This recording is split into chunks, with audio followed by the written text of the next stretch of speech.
ulama-ulama yang alim-alim di zaman beliau bertanya tentang ilmu fikih, nahwu, sorof, tauhid, ilmu yang 12 ban kepada Syekh Sultan. Share view. Dan kita scroll di media menemukan ceramah-ceramah dari para habib ini ya. Ternyata banyak sekali ceramah-ceramahnya ya memang mendongeng begitu ya. Mendongeng tentang ya kehebatan para leluhur mereka begitu. Dan ini nanti akan dijelaskan juga oleh seorang ustadz yang dari Lampung yang bernama Ustadz Suparman. Kita simak videonya bersama-sama saudaraku ya. Ini dia. Di video kali ini kami akan menampilkan bukti-bukti tentang kaum Ba'alawi yang merasa difitnah. Padahal faktanya mereka yang mengaku sendiri. Untuk selengkapnya mari kita simak paparan dari Ustadz Suparman Abdul Karim dalam ceramahnya berikut ini. Bukan dalam mimpi, bukan, tapi yaqoboh dalam keadaan nyata. Maka Syekh Sultanah, beliau minta sama Allah, ya Allah, anak nggak minta apa-apa dengan memperbanyak sholat ini, hanya satu, ya Allah, anak ingin duduk dengan Rasulullah SAW dalam keadaan nyata, bukan dalam keadaan mimpi.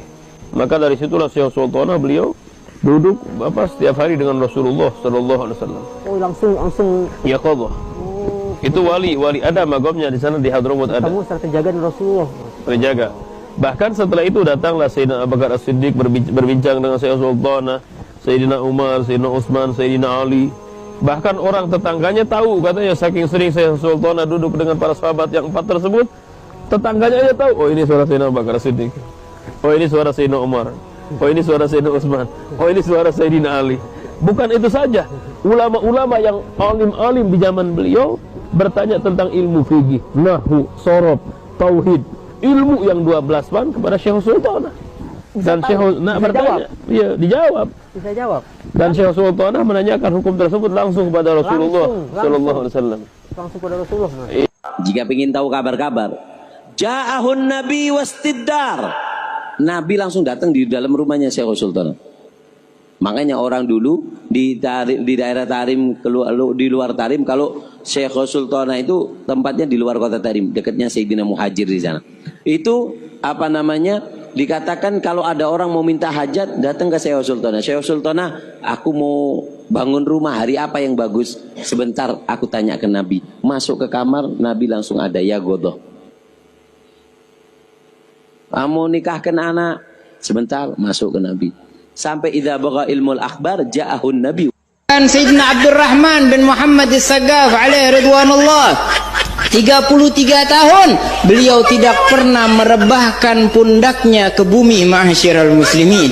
Al-Imam Abu Hanifah alaihi ridwanullah selama 40 tahun tidak pernah salat subuh kecuali menggunakan wudu salat isya alaihim ridwanullah. Begitulah mereka.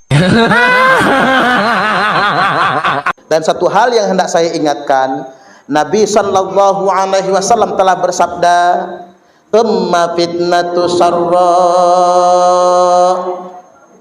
Nanti di zaman kemerdekaan akan ada fitnah, ujian untuk umat ini di zaman kelonggaran, di zaman kemerdekaan. Apa itu?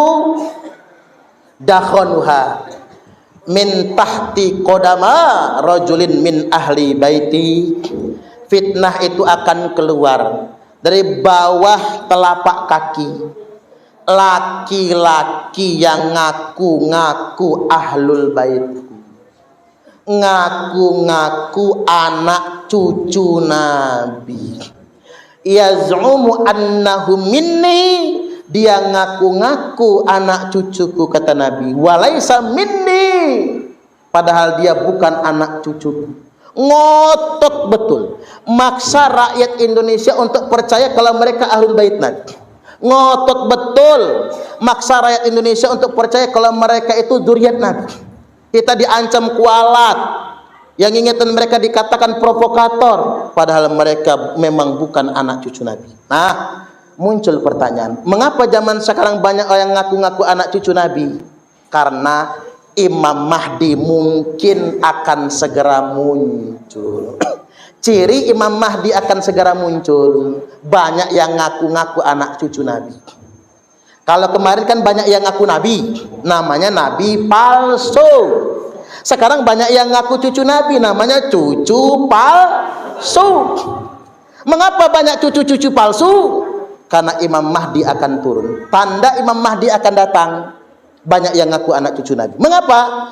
Karena Imam Mahdi itu keturunan Kanjeng Nabi. Al-Mahdiyu minna. Imam Mahdi itu keturunan kami, kata Rasul. Ahlal bait, dia merupakan ahlul bait Nabi. Min itrati, min waladi Fatimah. Imam Mahdi itu keturunanku, kata Nabi, anak keturunannya Fatimah. Namun kita harus waspada dengan orang-orang yang ngaku-ngaku anak cucu Nabi untuk menghindari Imam Mahdi palsu. Makanya dalam ajaran Islam, apabila ada yang ngaku-ngaku sebagai anak cucu Nabi, maka hukumnya ada 3. 1, yudrabu dorban waji'a, pukul dia dengan pukulan sekeras-kerasnya. Tapi ini nggak bisa dipraktekkan ya, karena zaman sekarang hukum pukul itu udah nggak ada lagi. Kalau zaman dulu kan ada cambuk kan, hukum cambuk nggak ada lagi. Kalau kita pukul dewek, bu, main hakim sendiri. Kita melangkahi kewenangan penegak hukum. Negara kita negara hukum, ada polisi, ada jaksa, ada hakim. Kalau belum dipunis hakim, ada praduga tidak bersalah. Nah, yang kedua, wa yusahhar bihi. Kalau ada yang ngaku-ngaku anak cucu Nabi, viralkan. Karena ulama mewajibkan kalau ada yang ngaku-ngaku anak cucu Nabi padahal bukan, wa yusahhar bihi, viralkan. Upload di Facebook, di Twitter, di Instagram, di YouTube, beritakan di media-media televisi, ini bukan anak cucu Nabi. Sama kayak Nabi palsu, ada namanya Ahmad Musodek ngaku Nabi, Lia Eden ngaku malaikat Jibril. Di perbatasan Jawa Barat, Jawa Tengah ada namanya Nabi, namanya Tugimin. Saya kalau nabinya Tugimin, gimana sholawatnya, bu? Allahumma sholli ala sayyidina Tugimin wa ala ali sayyidina Tugimin sallallahu ala Tugimin. Repot kita. Nah, itu harus dipiralkan. Kalau ada yang ngaku-ngaku Nabi, kita viralkan. Yang ngaku-ngaku anak cucu Nabi juga kita viralkan, sampai tidak ada lagi yang berani ngaku-ngaku anak cucu Nabi nantinya. Dan kemudian yang ketiga, wayuh basu zamanan tawila, penjarakan dia dengan penjara yang dalam jangka lama agar dia bertaubat. Makanya hati-hati kalau di Waisuran atau di mana-mana di negara kita ini ada yang nunjuk dirinya dalam darah aneh nih, mengalir darah Rasulullah. Kalau ada yang begitu, katakan Anda harus bertaubat, karena Anda tidak boleh ngaku-ngaku anak putu Kanjeng Nabi.